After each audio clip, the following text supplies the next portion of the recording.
صحافي ክፍለ ዮሐንስ ተወልደ ብርሃን ጎርደን ዓዲ እንግሊዝ መበል 26 ክፋል ብይቕሬታ ሕልና ዝቐስነሉ ኣገባብ ንዝፈጸም ካይ በደል ምኽሓድ ይቕሬታ ካብ ምሕታት ምሕንጋድ ቁኑዕ ስጉምቲ ከም ዝወሰድካ እንቋዓሰይ ገበርኩ ብዘስምዕ ምዕባይን ምምካሕን ንቡዱል ተወሳኺ ስነኣምራዊ ጉድኣት ዘብጽሕ ኩነት እዩ ዝኾነ ሰብ ክብደል ይኹን ምስ ወጽዑ ክነብር ዝደሊ ስለ ዘየሎ ኣብ መንጎ በዳልን ተበዳልን ዘሎ ጉዳይ ይቕሬታ ብምሕታትን ሕድገት ብምግባርን ምዝዓርፍ ጥራይ እዩ ሰላም ሰፍን ካብ ዝወጻኢ ብጸቕጢ ብምትላልን ካልእ ተበዳሊ ብዘይዓገበሉ መንገዲ ብዓሎቕ ምስ ዝድምደም ንግዚኡ ዝዓርፍ እኳ ተመሰለ ዝጎድል እምበር ዝቕህም ኣይኮነን بعرقن يقريتان زي دقسه ጉዳይ بدل ጥራይ ኣይኮነን ሕኒን ዝብለሉ ዓመጽ ኮነ ግፍዒ ንበዳልን ተበዳልን በሓባር ሰላም ዝኸልእ ኩነት እዩ ምኽንያቱ ይቅሬታ ዘይሓተተ ወገን በደሉ ስለ ዝፈልጥ እና ሓደረ ሕልንኡ ይወቕሶ ሰላሙን ይኸልኦ ኣብ ልዕሊ ዝኾነ ወገን በደላው ተግባር ምፍጻም ካብ መሰረቱ ዘይሕጉስ ይዝገብር ስለዚ ኣብ ክንዲ ድሕሪ ዘይሕጉስ ሰብ ኬድካ ሓጎስካ ዝሕረም ብዝተኻለ መጠን ካብ ከምኡ ዓይነት ተግባራት ምርሓቕ እዩ ዘዋጽእ ቀጺሉ ካብቶም ገለ ሰላም ንምስፋን ክፍጸሙ ዝግብኦም ነጥብታት ቀሪቦም ኣለው ዕላማ ናይ በዳሊ ምፍላጥ ንዘጓሃየካ ብይቕረ ንበደሉ ክትሓድገሉ እንተኾንካ ስለምንታይ ኣብ ልዕለኻ ሕማቕ ፈጺሙ ምፍላጥ ነቲ ቀጺልካ እትወስዶ ስጉምቲ ኣገዳስነት ኣለዎ በዚ ምኽንያት ዝኾነ ጉድኣት ዝበጽሖ ወገን ዝርዝር ኣፈጻጽማ ናይቲ ጉዳይ ምስ መበገሲታቱ ክፈልጥ ዝደሊ ንኣብነት ምዕበያ ዝበደሎም ናይ ጎደና መንእሰያት ኣብ መንገዲ ጸኒሖም ብዘይ ዝኾነ ምኽንያት ተላኺፎም ምዝሕርቁኻ ካብ ኩነታቶም ተረዲእካ ቂም ክትቆጽረሉን ሕነ ንኽትፈድሕኒን ትብለሉን ነገር ኣይኮነን እቲ ኣብ ልዕለኻ ዝተፈጸመ ተግባር እስኻ ብውልቂ ኢኻ ኣካቢድካ ትሪኦ እምበር ንሳቶም ሕማቕ ከም ዝፈጸሙ ግምት ኣይገብሩሉን እዮም በዚ ርድኢት ዝመሰረት ጌርካ ንቐጻሊ ካብ ከምኡ ዓይነት ተመሳሳሊ ሓደጋ ንምክልኻል ናይ ከተማ ወረበላታት ካብ ዝርከብሉ ከባቢ ኢኻ ትርሕቕ ነዚ ዝተበደልካዮ ጥራይ ኣብ ክንዲ ምርኣይ እስኻ ኣብቲ ጉዳይ ዝነበረካ ተራ ምምዛን ዝበዝሐ ባእሲ ኣብ ጥራሕ ጎልጎል ማለት ብዘይ ምኽንያት ዝነቅል የሎን ክበሃል ይከኣል ነቲ ጠንቂ መልዓሊ ዝኾነ ነገር ምምዛን ወይ ድሕሪ ኩነታት ምግጣሙ ትህቦ ኣለታው ግብረ መልሲ ኣብ ግምት ከተእቱ ይግባእ ስለዚ ኣብ ክንዲ ናይ ካልእ ጥራይ ምርኣይ ብቐዳምነት እጃንካ ምስ ተልዕል ብዝቐለለ ይቕሬታ ክሕተት ይከኣል ይቕረ ክትብል ማለት ሕድገት ክትገብር ድሉው ክሳብ ዘይኮንካ ይቕሬታ ክትሕተት ኢልካ ዘይምጽባይ ሰላምን ዕርቅን ዝደሊ ሰብ ንዝተበደሎ ክሓድግ እዩ ዘለዎ ይቕረ ናይ ምባል ሓሳባት እንተዘይብሉ ዋላውን እቲ ከም በዳሊ ዝፍለጥ ዘሎ ሰብ ይቕሬታ ይሕተት ብተበዳሊ ባህሊ እንድሕር ዝንጸግ ኮይኑ ጥቕሚ የብሉን ምኽንያቱ ንዝተበደልካዮ ይቕረ ምስ ትብልዩ ዝበደልካዮም ኣበሳኻ ዝሓድጉልካ ንኹሉ እዚ ኣብ ላዕሊ ዝተጠቕሰ ኣብ ግምት ብምእታው ንሕማቕ ዝገበረና ሕነ ንምፍዳይ ክፉእ ምምናይ ምርጋም ቂም መሓዝ ወዘተ ሓጢያት ከም ምዃኑ መጠን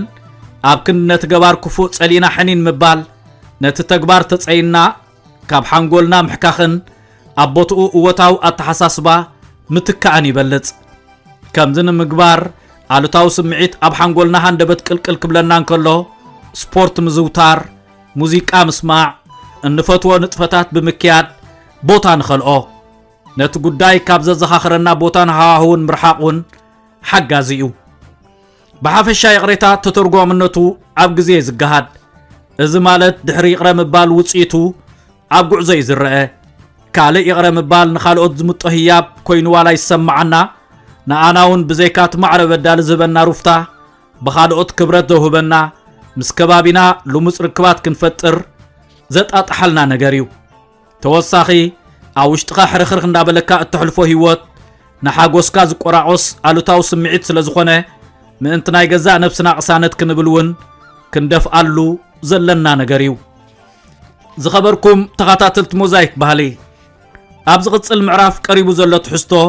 ብዛዕባ ኣሉታዊ ኣተሓሳስባ ብእወታዊ ኣመለኻኽታ ንምትካእ እንለማመደሉ ኣገባብ ዘጣመረ እዩ ምዕራፍ 8 ምስትኽኻል ኣሉታዊ ኣተሓሳስባ ሓሳቡ ዘይውድንን ኣመለኻኽትኡ ዘየተዓራርን ቀኒዑ ኣይቀንዕን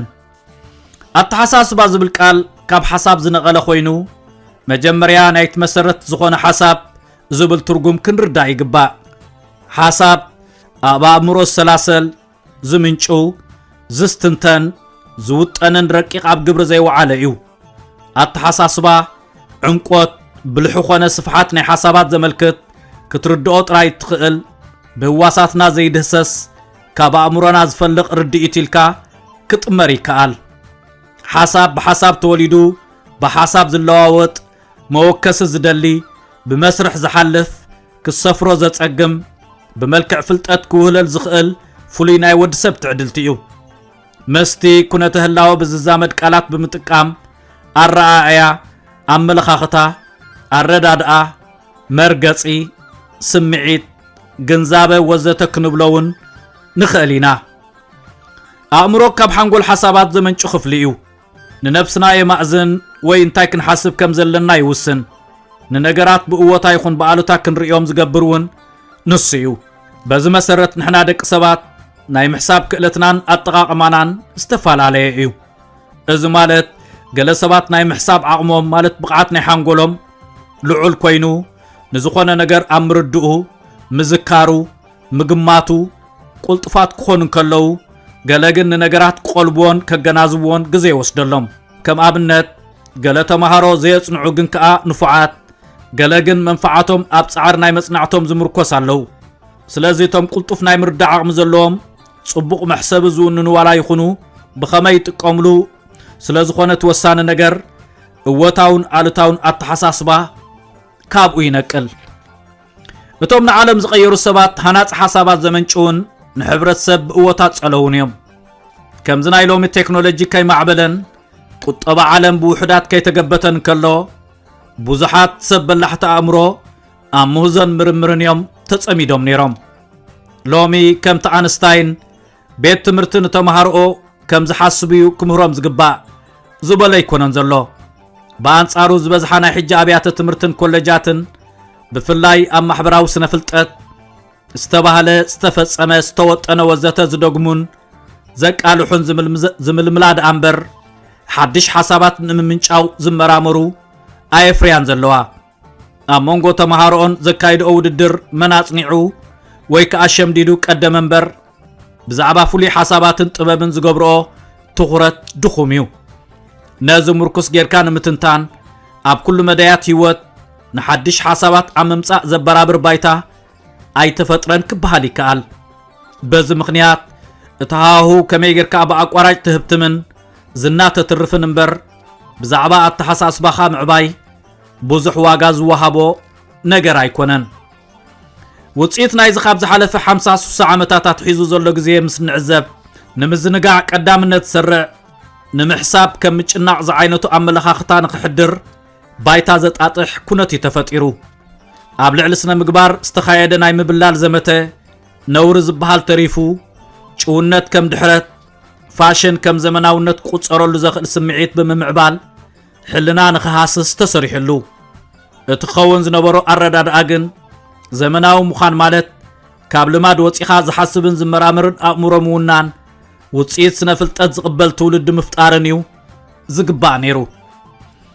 ሕልናን ስነ ምግባርን ዘይነጻጸሉ ብማዕረ ዝጓዓዙ እንታይ ክትሓስብን ክትገብርን ዘማእዝኑ ከም ምዃኖም መጠን እዚኦም ዝጎደልዎ ሕብረተሰብ ብሓሳባቱ ክኸይድ ኣይክእልን ብድልየት ናይ ካልኦት ዝእለ ዝበልዎ ዝገብር ዝጎድኦን ዝጠቕሞን ፈሊጡ ክውስን ዘይክእል ስምዒቱ ዘይቆጻጸር ኮይኑ ይስተርፍ መርኣያናቱ ኣብ ዘመነ ዲጂታል ንቆልዑ ዝፈርዩ መጻወቲ ማለት ባምቡላ ካብ ናብ ፍልጠትን ምዕባለን ዝመርሑ ናብ ጥፍኣትን ህልቀትን ዝዕድሙ ይበዝሑ ቁሉዕ ግብረ ስጋ ዘርኢ ፊልም ብኽቡር ዋጋ ኣብ ወግዓዊ ዕዳጋ ይሽየጥ ውሑዳት ዘይኮና ደቂ ኣንስትዮ ነቲ ናይ ምሕሳብን ምምርማርን ዓቕመን ሸለል ብምባል ጽግዕተኛ ናይ መልክዕን ብምዃን ንባዕለን ዕዳጋ ድየን ወይስ ጊልያ ናይ መወዓውዒ ማለት መሸጢ ዕዳጋ ኣብ ክትፈልየሉ ዘይትኽእል ደረጃ ወሪደን ይርከባ ካብ ንጥዕና ዝፍውስ መድሃኒታት ንላዕሊ ንህይወት ዘሰናኽልን ዝቖፅን ኣወለፍቲ ነገራት ዝመሃዝን ዝፈርን ይበዝሕ ኣብ ህዝባዊ መራኸቢታት ክፍነው ዝውዕሉ ሃበስ ቀደስ ካልእ ከይነጽንዕ ጸሚዶም ይሕዙና ደርፍን ፊልምን ተሓዋዊሶም ንዓይንናን እዝንናን ብምቁጻር እቲ ጾታዊ ስምዒት ዝቕስቅስ ብሙዚቃ ዝተሰነየ ምርኢቶም ንኽንሓስብ ግዜ ኣይህበናን ተኻታተልቲ ፊልማትን ብቐጥታ ዝመሓላለፍ ናይ ስፖርት ውድድራትን መጻኢና እንውጥነሉ ዘይኮነ ተጸበይቲ መደቦም ከም እንኸውን ይገብረና ኩሉ እዚ በቶም ንመንግስቲ ክሳብ ሕጊ ክቕይር ዘገድድ ሓይሊ ዘለዎም ዓበይቲ ሃብታማት ንመኽሰቦም ክብሉ ዝሰርሕዎ እዩ ኣብዚ ክሳብ ናይ በይኖም መንግስትን ምትካል ዝመጣጠሩ ዘለውሉ እዋን ሕልሞም እንተሰሚሩ ዝሓሰቡልና ክንገብርን ብዝመደቡልና ክንከይድን እምበር ክንሓስብ ዕድል ንረክብ ኣይንመስልን ከም ሓቂ ኣብዚ ዕጋበት ህድኣትን ምርጋእን ዘይብሉ መዋዕል ሙሉእ ኣእምሮና ኣብ ምሕሳብን ምምርማርን ከነውዕሎ ኣጸጋሚ እዩ እቲ ዝዕብልል ዘሎ ስነ ምግባር ዘይምህላው ሕልናኻ ምሻጥ ምግባት ንሃይማኖት ከም መሳርሒ ውልቃዊ ጥቕሚ ምግልጋል ዝኣመሰሉ ኣሉታዊ ስምዒታት ከይተገትኡ እወታዊ ኣተሓሳስባ ንምስራጽ ምስራሕ ጽንዓት ይሓትት ሓሳባት ብዘይ ግብሪ ትርጉም የብሎምን ብዓብይውን ምስ ሰባት ዝህልወና ዝምድና ኣብ እተሓሳስባ ናይ ዝምርኮስ ምኽንያቱ ውፅኢት ዘለዎ ብግብሪ ዝተሰነየ እወታዊ ኣተሓሳስባ እንድሕር ሃሊና ተደለይቲ ክንከውን ከለና ብኣንጻሩ እንድሕሪ መሕሰቢና ብጉቦ ዘይንጥቀመሉን ብኣሉታዊ ስምዒት ዝተቓነየ ኮይኑ ምስ ሰባት ዝህልወና ርክብ ይሕሽክር ተነጸግቲ እውን ንኸውን ኣብዚ ምዕራፍ እዚ ዝጠቓለል ትሕዝቶ ንኣብ ላዕሊ ዝተገልጸ ኩነተ ህላወና ኣብ ግምት ብምእታው እወታዊ ኣተሓሳስባን ኣተገባብርኡን ብዝምልከት ብውልቀ ደረጃ ዝድህስስ እዩ ኣብ ማዕባብላ ኣሉታዊ ስምዒትን ብእወታዊ ኣረኣያ ንምትክኡ ክስራሓሉ ዘድሊ ኣገባባትን ብሰፊሑ ቀሪቡሎ እወታዊ ኣተሓሳስባን ኣተገባብርኡን መግለጺ ናይ እወታዊ ኣተሓሳስባ ንነገራት ንኽፍኦምን ጽቡቖምን ብሓደ ደሚርካ ብእወታዊ ዓይኒ ምጥማት እዩ እዚ ማለት ነቲ ክውንነት ምኽሓድ ወይ ነቲ ሕማቕ ነገር ኣቃሊልካ ምርኣይ ዘይኮነ ንኽልቲኡ ብሓደ ጠሚርካ ከም ናይ ህይወት መስርሕ ብምውሳድ ናብ ጽቡቕ ምምዛን ጌርካ ክርአይ ይከኣል ምኽንያቱ ጽቡቕን ሕማቕን ክልተ ኣንጻራትን መኻይድትን ከም ምዃኖም መጠን ስለዘይ ነጻጸሉን ብዘይ ህላወ ናይ ሕድሕዶም ስለዘይነብሩን እዩ እወታዊ ኣተሓሳስባ ንኹሉ ኣሉታዊ ነገራትን ኣመለኻኽታን ናብ ጽቡቕ ምቕያር ወይ ብዓይኒ ቁኑዕ ኣረኣያ ምጥማት እዩ እዚ ንስለ ጽቡቕ ምግባር ወይ ጽድቂ ጥራይ ዘይኮነ ንዓኻ ክሕሸካን ኣእምሮኻ ንምቕሳንን ዝፍጸም እዩ ብሓፈሻ ብሓጎስ ፍቕሪ ጥዕናን ምቾትን ንኽትነብር ዘኽእልን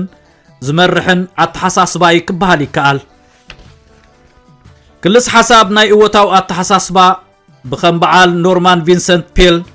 ናፖሊዮን ሂል ማክስዌል ማልተዝ ዝኣመሰሉ ብዙሕ ዝተጻሕፈሉ ጉዳይ ኮይኑ ምስ ሃይማኖትን ስነ ምግባርን ይዝዛመድ ከም ሓቂ ግን ንእወታዊ ብልጫታቱ ብምርኣይ ከምቲ ዝድለ ሰሪሑ ክበሃል ኣይከኣልን ምኽንያቱ ዘለናዮ እዋን ዘመነ ስስዐ ነብሰይ ጣዕመኒ ብምዃኑ ሰባት ነቲ ብእወታዊ ኣተሓሳስባ ዝበጽእ ጸጋ ብኣቋራጭን ብዓመፅን ክጎናጸፍዎ ኣብ ኣሉታዊ ስራሓት ብምውፋሮም ዝኣመሳሰሉ ስለ ዝተዓብለለ እዩ እቲ ከም መስራቲ ናይ እወታዊ ኣተሓሳስባ ዝፍለጥ ኣሜሪካዊ ኖርማን ቪንሰንት ፔል ነቲ ቁኑዕ ኣተሓሳስባ እዚ ብተግባር ኣብ ዕለታዊ ህይወትና ብኸም ዝስዕብ ክንለማመዶ ከም ንኽእል ጸሚቑዎ ኣሎ ሓደ ካብ መደቀሲኻ ብዘይ ምዕጥይጣይ ኣብ ሰዓትካ ተንሲእካ እወታዊ ነገራት ምሕሳብ ገጽካ ኣብሪህካ بفص منفس مسلخا أمستيات مرأي نتا معالت بحاقوس مجمار ازي مستنقو كام مداقو سنة كنتسئن كلنا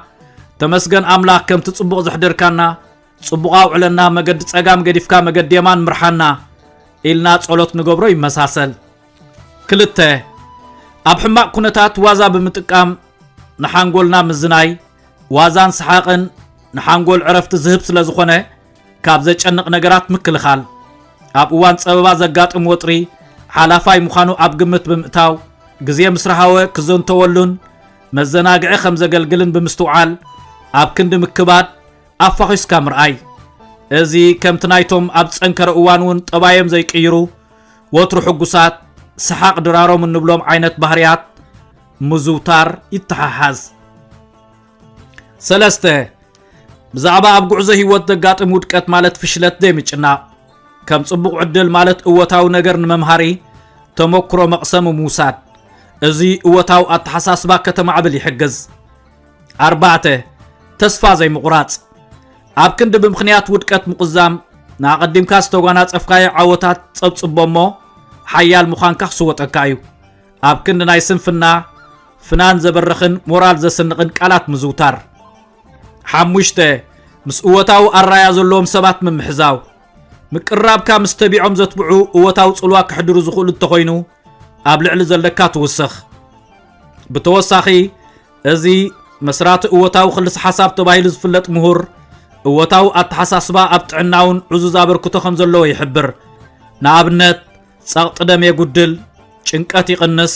حمام لبي كلاخل بعابيون عدم اموسخ عبغده خمزلو يحبر اوتاو اتحساسبا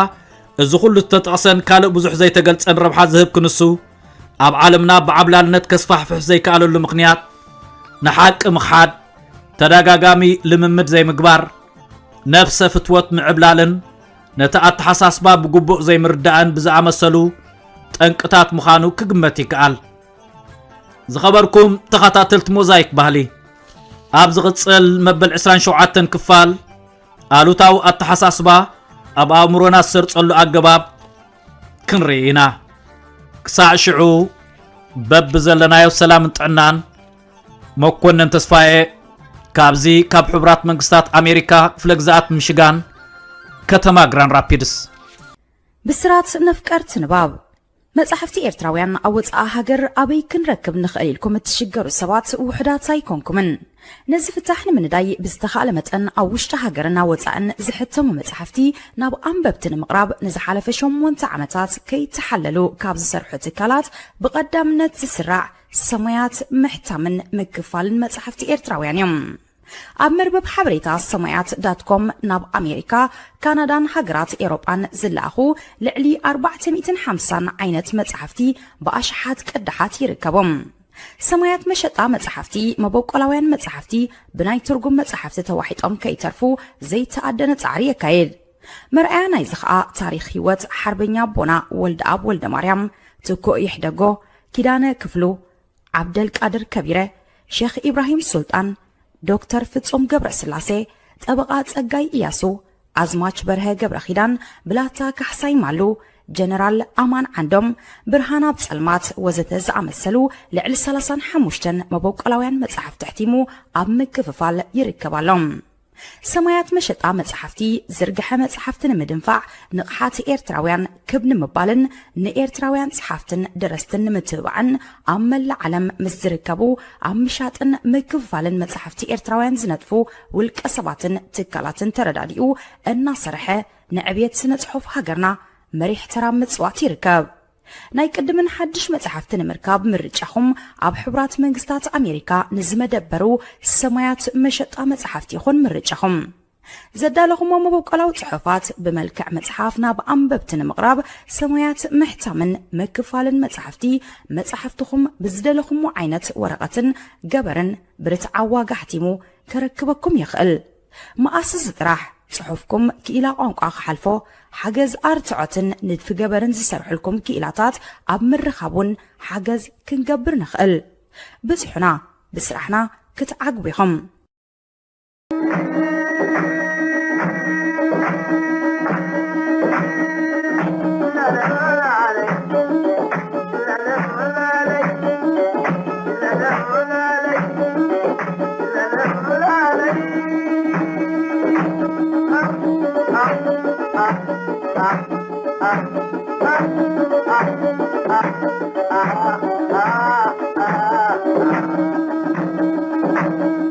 أتغرب